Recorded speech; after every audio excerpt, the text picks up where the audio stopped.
Assalamu alaikum wa rahmatullahi wa barakatuh. Bienvenue à tous sur l'émission La Voix des Écritures. Dans ce numéro, nous verrons s'il est possible de croire à la fois à la Bible et au Coran.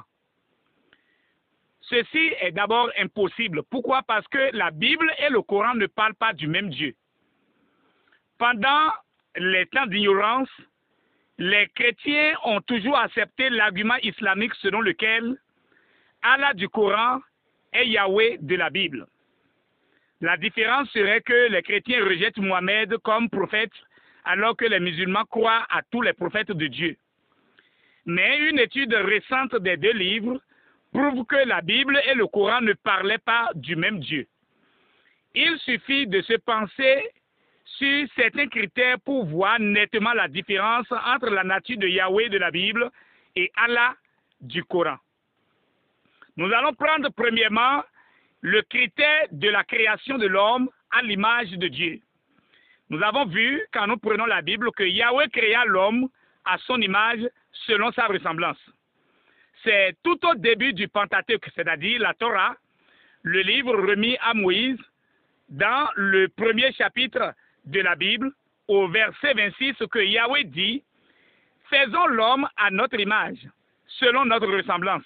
Genèse chapitre 1, le verset 26. Il est écrit ceci, puis Dieu dit, faisons l'homme à notre image, selon notre ressemblance, et qu'il domine sur, etc., etc. Or, plusieurs siècles après, l'islam enseigne qu'Allah du Coran ne ressemble en rien et rien ne le ressemble. Il y a déjà là une nette différence puisque le même Dieu ne peut dire, faisons l'homme à notre image, selon notre ressemblance, et niez pas la suite qu'il ne ressemble à rien et rien ne le ressemble. Le deuxième point qui montre que ce n'est pas le même Dieu est au niveau de la paternité de Yahweh. La paternité de Yahweh apparaît dans presque tous les livres de la Bible et constitue un bouclier contre tout imitateur de Yahweh. Yahweh considère avec honneur tous les peuples de la terre comme ses enfants spirituels. Il a choisi le peuple d'Israël en premier et lui confia ses oracles. C'est pourquoi il dit dans Exode chapitre 4, le verset 22, que parmi tous les peuples, Israël est son fils, son premier-né. Dans Exode chapitre 4, verset 22, nous lisons ceci, « Tu diras à Pharaon, ainsi parle l'Éternel, Israël est mon fils, mon premier-né. » Et dans Deutéronome chapitre 14, le verset 1, la Bible dit ceci, « Vous êtes les enfants de l'Éternel votre Dieu. Vous ne vous ferez point d'incision et vous ne vous ferez point de place chauve entre les yeux pour un mort. » Toujours dans Deutéronome chapitre 32 au verset 6 et au verset 18, il est écrit ceci. « Est-ce l'Éternel que vous en rendrez responsable, peuple insensé et dépourvu de sagesse? N'est-il pas ton Père, ton Créateur? N'est-ce pas lui qui t'a formé et qui t'a affermi? Tu as abandonné le rocher qui t'a fait naître et tu as oublié le Dieu qui t'a engendré. » Dans tous ces versets, il convient avec honneur à Yahweh de s'attribuer des enfants, et ceci bien des siècles avant l'islam. C'est exactement le contraire avec Allah du Coran. Le seul fait de l'appeler Père est un grand péché et une abomination. Le Coran dit que la seule relation possible qu'un homme pouvait avoir avec Allah est une relation entre un maître et son esclave, mais jamais comme père et fils. Dans la sourate 19, le verset 88 à 93, on lit ceci, et ils ont dit, le tout miséricordieux s'est attribué un enfant. Vous avancez cette là une chose abominable. Peu s'en faut que les cieux ne s'en trouvent à ces mots, et que la terre ne se fende et que les montagnes ne s'écroulent. Du fait qu'ils ont attribué un enfant au tout miséricordieux, alors qu'il ne lui convient nullement d'avoir un enfant. Tous ceux qui sont dans les cieux et sur la terre se rendront auprès du tout miséricordieux, sans exception, en serviteurs. Nous voyons donc là que selon les critères du Coran, Allah n'est le père de personne, même au sens spirituel. Or, des siècles plus tôt, la Bible avertit que l'Antéchrist va nier Dieu comme Père et nier Jésus comme son Fils. Dans 1 Jean chapitre 1, le verset 22, il est écrit « Qui est menteur? Sinon, celui qui nie que Jésus est le Christ, celui-là est l'Antéchrist qui nie le Père et le Fils. Quiconque nie le Père n'a non plus le Fils. Quiconque confesse le Fils a aussi le Père. » Il y a un autre critère qui montre que Yahweh de la Bible n'a rien à voir avec Allah du Coran. Yahweh est descendu et s'est laissé contempler en partie au temps de Moïse. Dans Exode 33, le verset 18 à 23, on lit « Moïse dit, fais-moi voir ta gloire. L'Éternel répondit, je ferai passer devant toi toute ma bonté, et je proclamerai devant toi le nom de l'Éternel.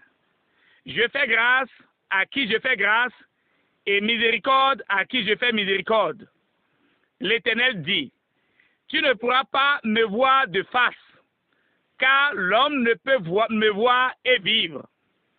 L'Éternel dit, voici un lieu près de moi, tu te tiendras sur le rocher. Quand ma gloire passera, je te mettrai dans un creux du rocher et je te couvrirai de ma main jusqu'à ce que j'ai passé. Et lorsque je retournerai ma main, tu ne me verras pas derrière, mais ma face ne pourra pas être vue. Et dans Exode chapitre 24, le verset 9 à 11, il est écrit ceci.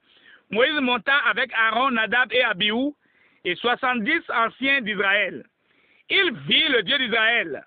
Sous ses pieds, c'était comme un ouvrage de saphir transparent, comme le ciel lui-même dans sa pureté. Il n'étendit point sa main sur les lits des enfants d'Israël. Il vit Dieu et il mangeait et but. Dans tous ces versets, Yahweh a démontré de façon tangible son existence aux hommes. Il est écrit dans ces versets, ils ont vu le Dieu d'Israël, sauf qu'il ne s'est pas laissé contempler de face. Or, le seul fait de dire « ils ont vu le Dieu d'Israël » est un sujet de scandale pour tout musulman. Pourtant, c'est bien ce qui est écrit dans la Torah. Et il n'en est pas de même pour Allah du Coran. Personne n'a les preuves de son existence. Il ne descend pas. Il ne se révèle à personne. Même à Mohamed, il ne lui parle que par Djibril, un ange. Dans le tafsir de Ibn Kassir de la sourate 17, le verset 1, où Mohamed aurait voyagé sur un cheval ailé jusqu'au paradis, il dit avoir parlé avec Allah son Seigneur pour négocier le nombre de prières par jour fait par les musulmans. Mais quand on lui demanda s'il a vu son Seigneur des yeux, il déclara qu'il n'a vu qu'une lumière et rien de plus. Donc, même au paradis, Allah n'y est pas. Allah n'est rien et rien n'est Allah. En effet, seul rien ne ressemble à rien. Un autre critère qui montre que Yahweh de la Bible n'a rien à voir avec Allah du Coran est la façon dont on obtient le pardon de Yahweh et le pardon d'Allah. Dans le livre de Lévitique, chapitre 17, au verset 11, Yahweh explique que le péché souille l'âme. Or, Dieu dit qu'il a placé l'âme dans le sang. C'est pourquoi, pour obtenir le pardon, Yahweh doit d'abord purifier ton âme de ses péchés par le sang d'un agneau. Et Lévitique 17, verset 11 dit, car l'âme de la chair est dans le sang. Je vous l'ai donné sur l'autel afin qu'il servisse d'expiation pour vos âmes, car ce n'est pas l'âme que le sang fait expiation. Et dans Hébreux 9, verset 22, il est écrit que sans effusion du sang, il n'y a pas de pardon. Chez Yahweh, quand on voit le livre de Hébreux chapitre 9, le verset 22, il est bien écrit clairement que presque tout d'après la loi est purifié avec du sang, et sans effusion de sang, il n'y a pas de pardon. En effet, Jean 1, verset 29 dit que c'est Jésus qui est l'agneau de Dieu qui ôte les péchés du monde.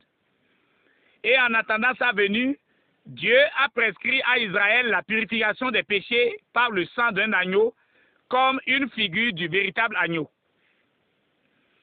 Mais quand on vient dans le Coran, on remarque que le pardon d'Allah est comme un business entre lui et l'homme. Le pardon d'Allah s'achète au prix de ta vie, ton argent et tes biens. Si tu es prêt à faire la guerre jusqu'à mourir pour Allah, si tu acceptes tuer les gens et te faire tuer, tu auras ainsi l'assurance de te faire pardonner et d'aller à son paradis. Ainsi, dans la sourate 61, le verset 10 à 13, on lit ceci. Ô vous qui croyez, vous indiquerai-je un commerce qui vous sauvera d'un châtiment douloureux? Vous croyez en Allah et en son messager et vous combattez avec vos biens et vos personnes dans le chemin d'Allah.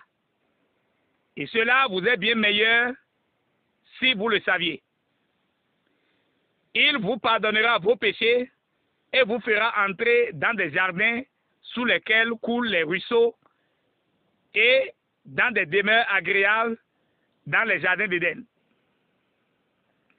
Voilà l'énorme succès. Et il vous accordera d'autres choses encore que vous aimiez bien. Un secours venant d'Allah et une victoire prochaine, et annonce la bonne nouvelle aux croyants. Et dans la sourate 9, le verset 111, il est écrit, certes, Allah a acheté les croyants, leurs personnes et leurs biens en échange du paradis. Ils combattent dans le sentier d'Allah. Ils tuent et ils se font tuer. C'est une promesse authentique qu'il a prise sur lui-même dans la Torah, l'Évangile et le Coran, et qui est plus fidèle qu'Allah à son engagement. Réjouissez-vous donc de l'échange que vous avez fait, et c'est là le très grand succès. Ce verset dit clairement que Allah achète la vie des croyants, leur argent et leurs biens en échange du paradis. Ils tuent et ils se font tuer. Réfléchissons un peu. Comment Dieu peut-il vendre le paradis aux hommes? Et à quel prix? Tuer et se faire tuer. Comment peut-on continuer à affirmer que la Bible et le Coran parlent du même Dieu? La valeur du paradis peut-il être évaluée à un bien terrestre sur cette terre? Pensez-y. Shalom à tous. Nos contacts restent le même. Plus 229 67 28 54 27.